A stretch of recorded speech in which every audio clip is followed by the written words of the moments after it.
In this episode, we talk about how the BJP-led NDA's third term has unfolded over the past year and the challenges that lie ahead for this government. We also talk about the prevalence of drones in modern warfare and how India is leveraging this technology. But first, a quick update on the Air India passenger plane that crashed in Gujarat yesterday. Hi, I'm Shashank Bhargava, and you're listening to Three Things, the Indian Express news show. Yesterday afternoon, a London-bound Air India Boeing 787 Dreamliner crashed into a residential neighborhood in Meghaninagar just minutes after takeoff from Ahmedabad Sardar Vallabhbhai Patel International Airport. There were 242 people on board, and all but one lost their lives. The passengers included 169 Indians, 53 British nationals, 7 Portuguese citizens, and 1 Canadian.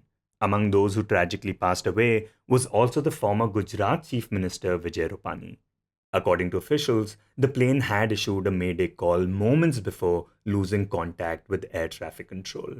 Seconds later, it crashed into a hostel building of the Vijay Medical College, killing 4 students and 1 woman who was at the campus. The visuals of the incident showed a massive fireball rising from the crash site. Now, this was the first wide-body aircraft crash involving an Indian airline in nearly 40 years, the last being the 1985 bombing of Air India's Kanishka.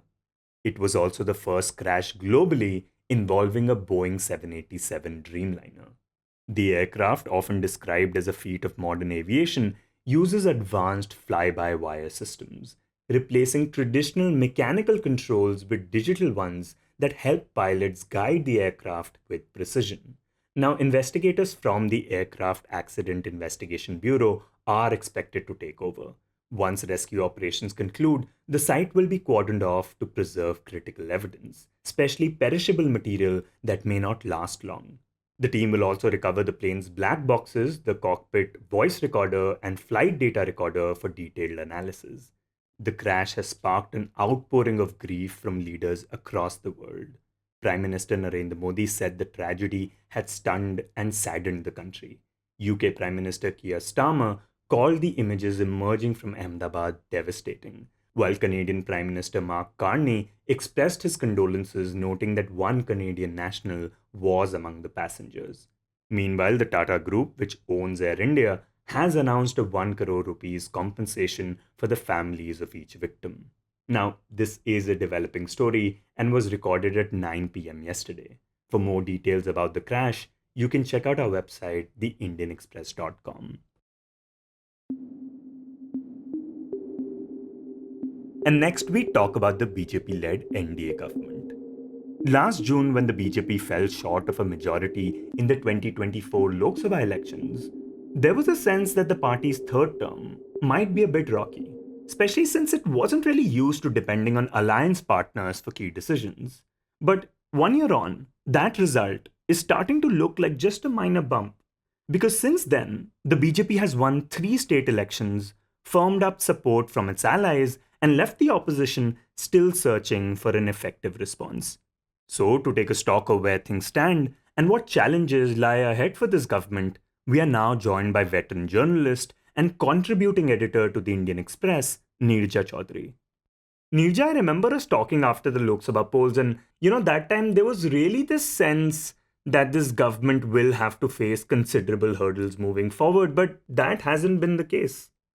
Yes, if you look back in the weeks preceding the 2024 general election, the slogan was Char So Par. Beyond 400 is the way the BJP leadership, the Prime Minister himself, had pitched that election. That's the tally they were looking at. So for them to come down to 240, number one, and to come down below the majority figure. Majority figure is what they hit in 2014 when Modi came to power for the first time and BJP came to power on its own. So that was a real, I think, setback for the party. It also made the RSS think again. It's one of the factors that made the RSS, which had held back. It had not supported the BJP in 2024 elections in the way that it is done in the past election. And there was unhappiness. There was about the style of the new leadership, the BJP leadership, the Prime Minister, and they felt,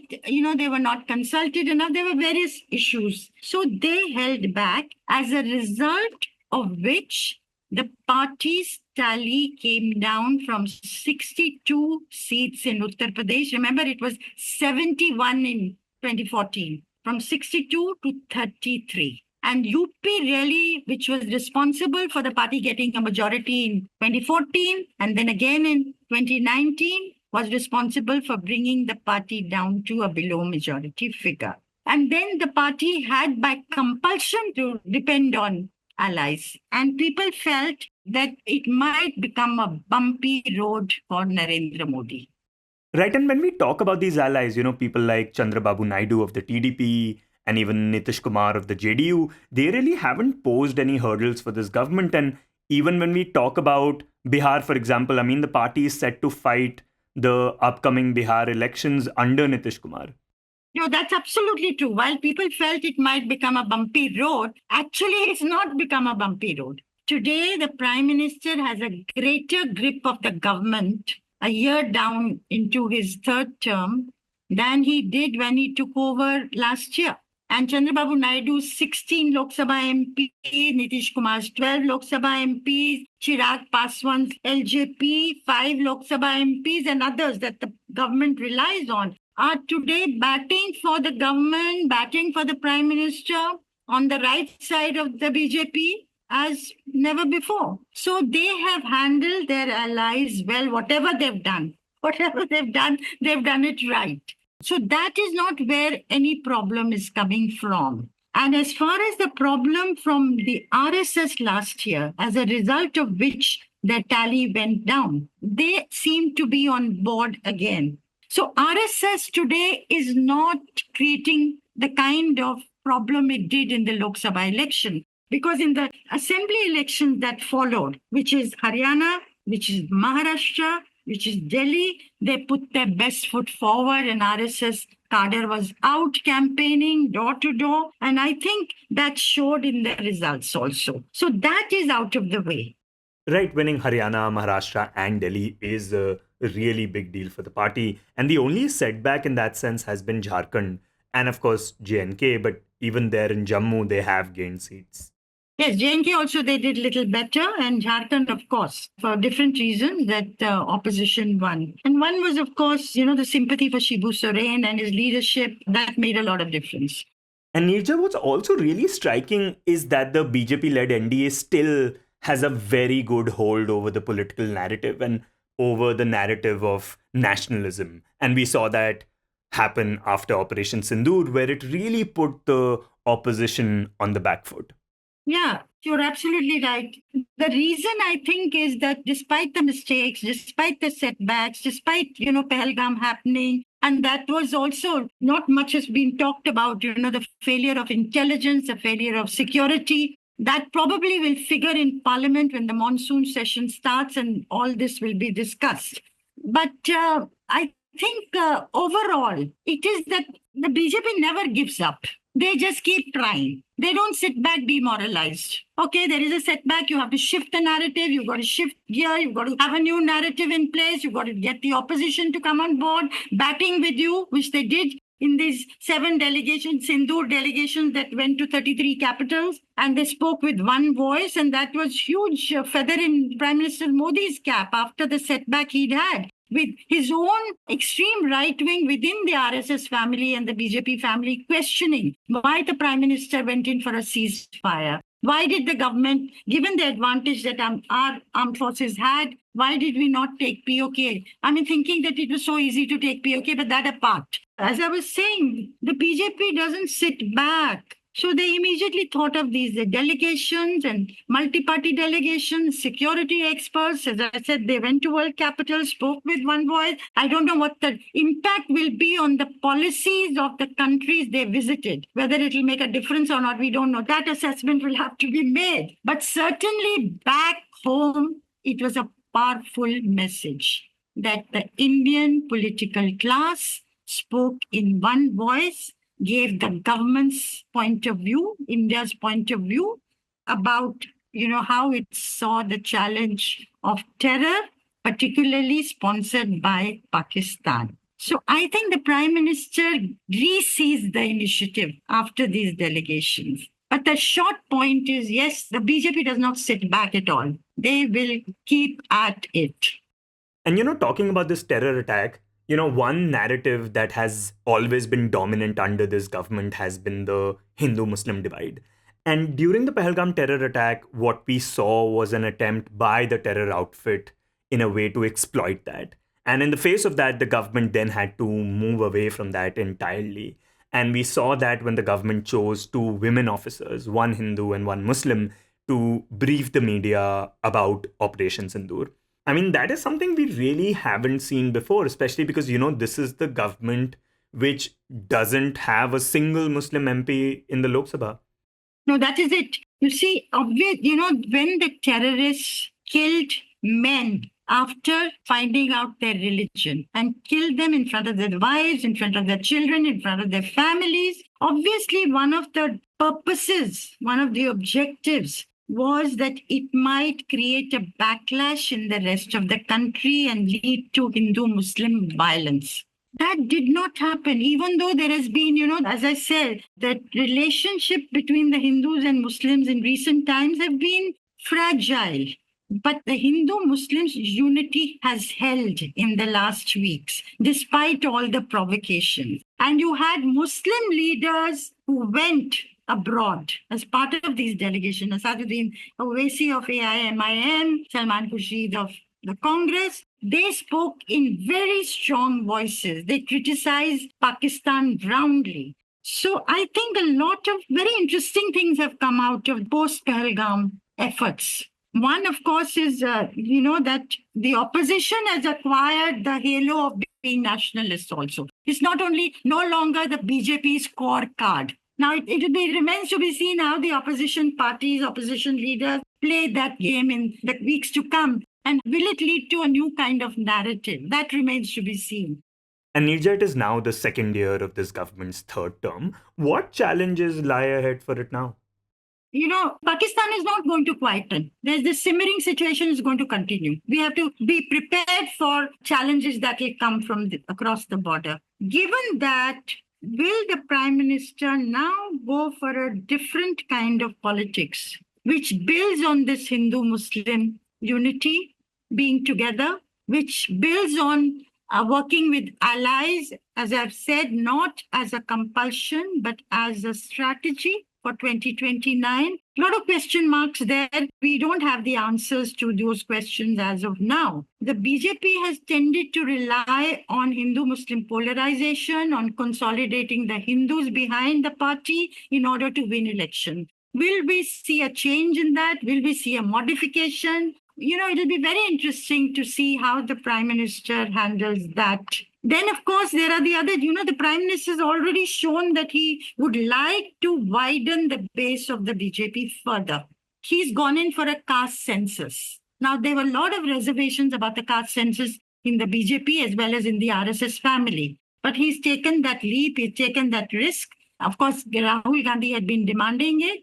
Right, this was the opposition's main plan. It was the opposition's main plan, but still he's gone in for it in the hope that it will, the OBCs, the extremely backwards, the backwards amongst the Dalits, the Pasmanda Muslims may turn to the BJP. That they hope that they may get the advantage of this and their base may get widened in preparation for 2029. The census and the caste census, it will be over by March 2027. This is also hot potato. It's not simple. Already you see in Karnataka, they've ordered another enumeration because some castes have been unhappy with the findings. The middle caste, the Vokaligas, the Lingats have been unhappy. So I think it's not an easy thing at all. Let's see how they handle it. But the purpose, the objective, obviously, is to widen the base of the BJP. Then again, another problem will be delimitation. delimitation of constituencies will follow the census, and the Women's Reservation Bill, which is passed by Parliament but has been made contingent on the delimitation exercise in order to be implemented. Will that happen in 2029, which is what this morning is the news says, that they hope to get it done by 2029. So I think the Women's Reservation Bill, if becomes a reality in 2029, what kind of an impact will that have? Delimitation is a hot potato as far as the southern states go, because they fear their numbers in the Lok Sabha, those will come down, and it will give an advantage to the North Indian states, the Hindi heartland states, leading to a domination by the Hindi heartland. So all these are things that the Prime Minister is going to face as challenges in the coming months. Then, of course, there are these important elections next year in the East and the South. BJP is making a bid for the southern states. How much of a breakthrough they will have remains to be seen in Tamil Nadu and Kerala, and of course in West Bengal and Assam. And also very important elections in Uttar Pradesh and in Gujarat in 2027. And now shifting focus from this government's third term, we turn to India's place in the evolving landscape of modern warfare. Last month, after Operation Sindoor, India came under a coordinated and sustained drone attack, with hundreds of them launched from across the western border. And what's also worth noting is that similar strikes have also been reported in Yemen, Gaza, and more recently in Russia, where Ukrainian officials say they managed to hit over 40 Russian aircraft, including strategic bombers, using sophisticated drones. So, strategic bombers are really huge aircraft which fly very high and release bombs on enemy territory.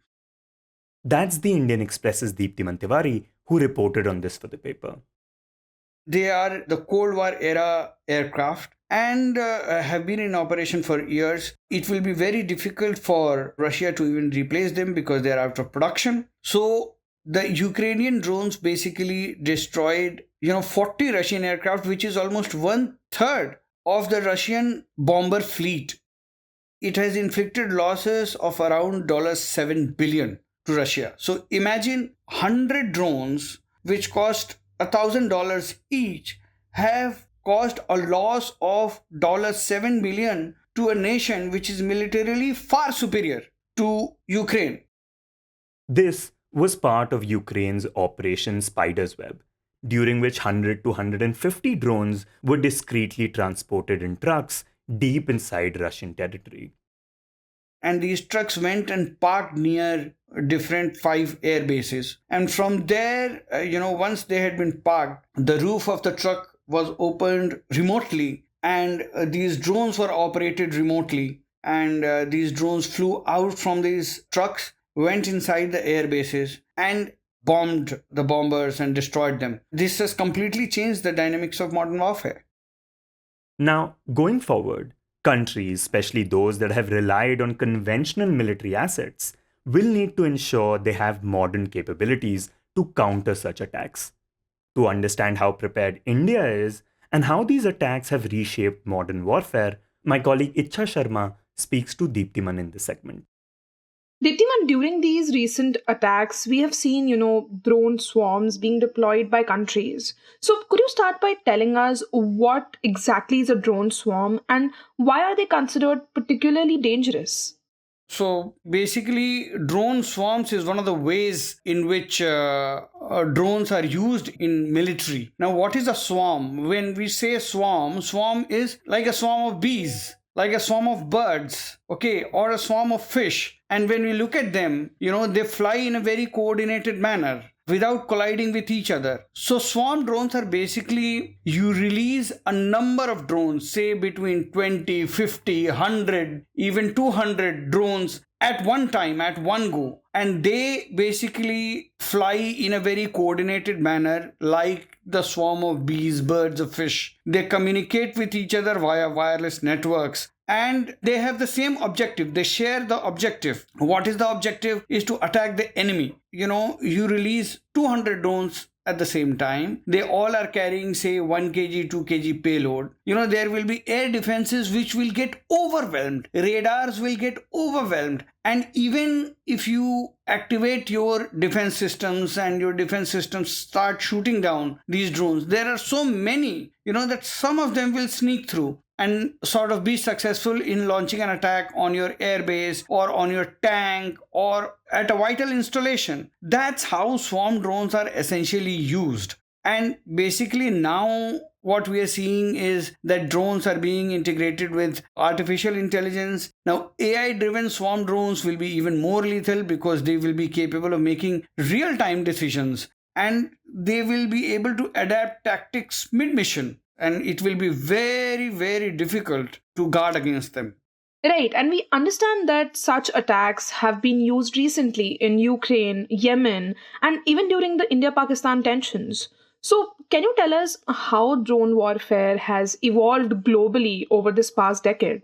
So, historically speaking, unmanned aerial vehicles date back to World War II and the Korean War. But at that time, they were more sort of being used for training anti-aircraft guns and, specific offensive missions. But their modern military usage sort of took off in the 1990s when, it was deployed in the Gulf War. That was the first time it was militarily sort of used for, large-scale offensive purposes.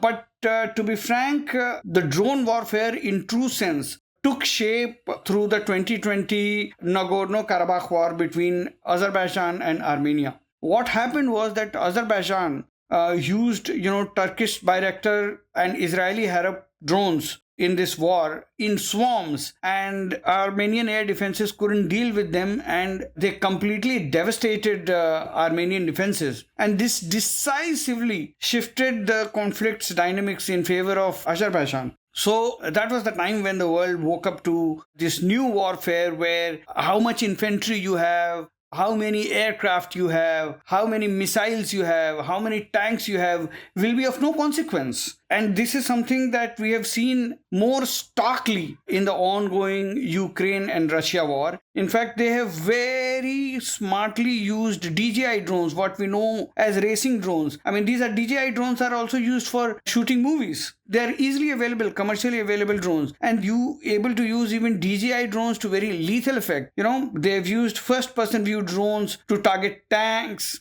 chased individual soldiers and small units in the battlefield. But Deeptiman, what is the intended goal of these swarm attacks? Like, what do they try to achieve?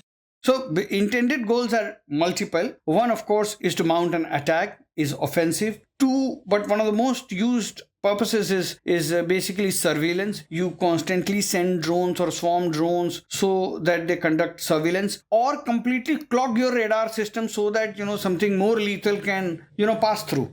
Or if some country is using, missiles or anti-aircraft guns, then it will exhaust the ammunition of the defense system. So these are some of the things that swarm drones are used for. But mostly it is surveillance, clogging radars, exhausting ammunition, and also to mount attacks as we have seen in the Ukraine-Russia war where, 100 to 150 drones were used to completely destroy 5 air bases. Almost 1/3 of Russian fleet was destroyed. And earlier you had mentioned that when drones are sent in swarms, they can go undetected by defense systems. So are the current air defense systems like radars or surface-to-air missiles that you write about, are they effective against these swarms? Okay, so drones, especially small drones, cannot be detected by the traditional radars that we have. So there are special ASA radars and special radars which sort of detect these drones. And then you have different systems of countering these drones. So, you have electro-optical sensors, infrared sensors, acoustic detectors and AI-powered fusion systems, which are sort of employed to detect drones. Yet we have to understand that this is a constantly developing field. So you develop a defense system, responding to the kind of threats that are there right now. But this threat is constantly evolving. And so the defense systems have to keep evolving constantly. like the recent Ukrainian attack on Russia has shown, that probably, that attack would never have taken place unless the trucks managed to sneak into Russia. So you have to perhaps integrate the entire system of security, where even a police constable on the road is going to be responsible for an attack on an airbase because the truck must have passed through the road. So the entire intelligence system, policing system, air defenses, everything needs to be integrated to deal with this new threat that is staring us in the face. And speaking of India's response during the recent military escalation with Pakistan, can you tell us what defense systems were activated and, how effective were they in neutralizing the drones that Pakistan had launched? Well, what Pakistan was throwing at us were actually pretty cheap drones. Most of them did not have any payloads, and they were largely trying to overwhelm our air defense systems and, maybe try and sneak in some payload through it. They even did try some of them, but they were all shot down. But largely this was to clog our radars and to conduct surveillance across our borders. But from what we learned from our armed forces is that we were able to neutralize most of them. Actually, majority of these drones were jammed through, energy weapons like microwave shots and laser shots and things like that, or basically jamming their circuits or spoofing their circuits. So those kind of low-cost systems were used to neutralize this. We have a very elaborate defense system against drones. One is, of course, the Akash Tir air defense control system. This was also deployed during Operation Sindoor. It has been developed by Bharat Electronics Limited. And what it does is it basically integrates with the Indian Air Force's integrated command network for real-time tracking. And then we have something called Bhargava, which is a solar defense and aerospace limited weapon system. It basically fires 64 micro rockets in salvos to eliminate drone swarms. So this is kind of a hard kill method of neutralizing drones. Then we have DRDO's anti-drone system, which offers 360-degree radar coverage. And this equipment can detect drones up to 4 kilometers away and neutralize them within 1 kilometer radius. And apart from this, the IAF had activated its integrated counter-UAS grid alongside conventional radars, guns, missiles. So all of this came together to basically thwart Pakistan's swarm attacks. And lastly, Deeptiman, are there any lessons that India can learn from what happened during Operation Spider's Web? Like anything it needs to keep in mind, considering how effective that was? So, until now, the understanding is that if you're economically stronger, you will have a stronger military because you will be able to buy more tanks, you will be able to buy more sophisticated weapons, you will be able to keep a larger infantry, and you will have bigger tanks and more lethal tanks. But none of these matter anymore. I mean, an FPV drone which costs $1,000 can destroy a 200 million aircraft. So the dynamics of warfare have completely changed and everybody is struggling to gear up with it. The other problem is that the air defenses that we have, or traditional air defenses, they basically were designed for aircraft. So you fire missiles and you fire anti-aircraft guns. If you start doing that on drones, now these drones are so low cost that it will inflict a heavy cost even after being destroyed because you would have exhausted very expensive ammunition on it. So going forward, obviously, the defense against these drones is going to be energy weapons, direct energy weapons, which are basically throwing, these microwaves or laser or high energy beams, and they basically what they do is they fry the circuit of the drones. Or you can do a cyber attack and sort of interfere with the software of the drone so it begins to believe something that it is doing which it is actually not. So those kind of things are in development across the world. India too is sort of trying to adopt these kind of things because low cost attack has to be met with low cost defenses. Otherwise, even if you manage to defend yourself, you will find yourself at a loss. The cost of that defense will be very, very high.